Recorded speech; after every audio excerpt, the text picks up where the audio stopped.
Alpine Antics is a Warner Brothers cartoon, but you could be forgiven for thinking that this was a Disney cartoon. There are various characters in this resembling Pete, Clarabelle Cow, Goofy. There's a duck in it that doesn't really look like Donald, but still there's a duck.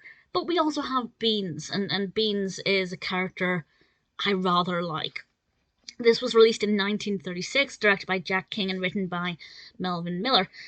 We have loads of animals playing in the snow and taking part in winter sports, and there's a ski race about to happen, and a lot of the animals are going to kind of watch this and compete in this. And the antagonist character, the Pete of the cartoon, if you like, decides to start playing tricks on the other contestants and sabotaging their efforts to win. And of course, the big question is, who will win? And I'm not going to explain who wins, of course. But I thought it was pretty good. There's a really nice soundtrack to it with some pretty decent music that helped to carry the narrative along.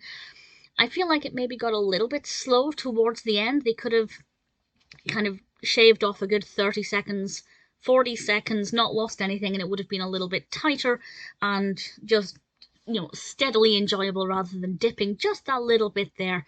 But it wasn't so much that it hindered my enjoyment.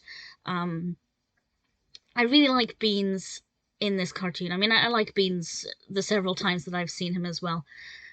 But he doesn't, I wouldn't call it a Beans cartoon. There are a lot of characters, there's a lot going on at any one time, but it works very well. Visually, I found it to be very appealing. A lot of kind of sharp lines for the characters, making everybody stand out. It's very clear, very easy to watch. And yeah, I was kind of interested in finding out who won or what happened to this bad guy and if Beans would overthrow him. I'm not going to say if I was right or not with my predictions, but it was interesting. But also, I was also playing the game of that character resembles that Disney character pretty much all the way through it. Alpine Antics is worth a watch if you're a fan of Warner Brothers cartoons, and indeed if you're a fan of animal-based cartoons. I liked it. It's never going to be a top 10 favourite cartoon of mine.